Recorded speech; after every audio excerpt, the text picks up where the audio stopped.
మేము వెళ్ళడం అయితే ఫ్రీ బస్‌లోనే వెళ్ళాం. మేము ఎంజాయ్ చేసేసి రిటర్న్ అవుతున్నప్పుడు బస్ కోసం వెయిట్ చేసాం.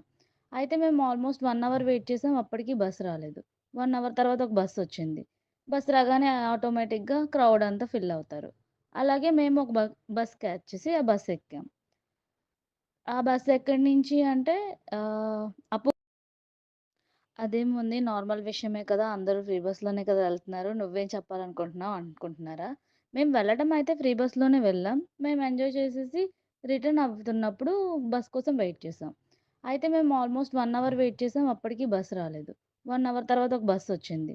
బస్ రాగానే ఆటోమేటిక్‌గా క్రౌడ్ అంతా ఫిల్ అవుతారు. అలాగే మేము ఒక బస్ క్యాచ్ చేసి ఆ బస్ ఎక్కాం. ఆ బస్ ఎక్కడి నుంచి అంటే ఆహ్, అప్పుగారి వరకు వెళ్తుంది అని చెప్పారు. సరే అని మేము నియర్ బై టెన్నటి పార్క్ వెళ్ళాలనుకున్నాం. సో, మేము కూడా ఎక్కేసాం. ఎక్కేసాము అంతా బస్ స్టార్ట్ అయిపోయింది. బస్ స్టార్ట్ అయిన కొంచెం దూరం వెళ్ళిన తర్వాత డ్రైవర్ టికెట్స్ తీయడం స్టార్ట్ చేశాడు. టికెట్స్ తీస్తూ లేడీస్‌కి కూడా టికెట్ ఉంటుంది. ఇది స్పెషల్ బస్సు. మేము టికెట్ తీసుకోవాల్సిందే అని చెప్పారు. అదేంటండి బస్సు మేము అడిగామప్పుడు. అదేంటండి ఇది ఫ్రీ బస్ కదా! గవర్నమెంట్ ప్రొవైడ్ చేసింది కదా! లేడీస్ అందరికి అంటే, లేదు మేము స్పెషలొచ్చాము. నేను జస్ట్ నార్మల్‌గా అడుగుతున్నాను. ఈ స్పెషల్ బస్ అని ఎవరు డిక్లేర్ చేస్తున్నారు? బస్ ఎక్కే ముందు చెప్పలేదు.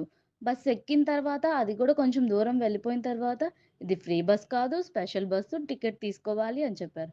పోనీ టికెట్ తీసుకున్నా నార్మల్ టికెట్ ఇవ్వకుండా స్త్రీ శక్తి అని చెప్పి ఫ్రీ టికెట్ కొట్టేసి మాకిచ్చేసారు. టికెట్ ఫ్రీ అయితే డబ్బులెందుకు తీసుకుంటున్నారు?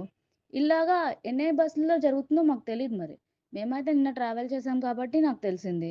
ఇలా ఒకవేళ ఇలాంటివన్నీ రూల్స్ ఉన్నాయంటే ముందే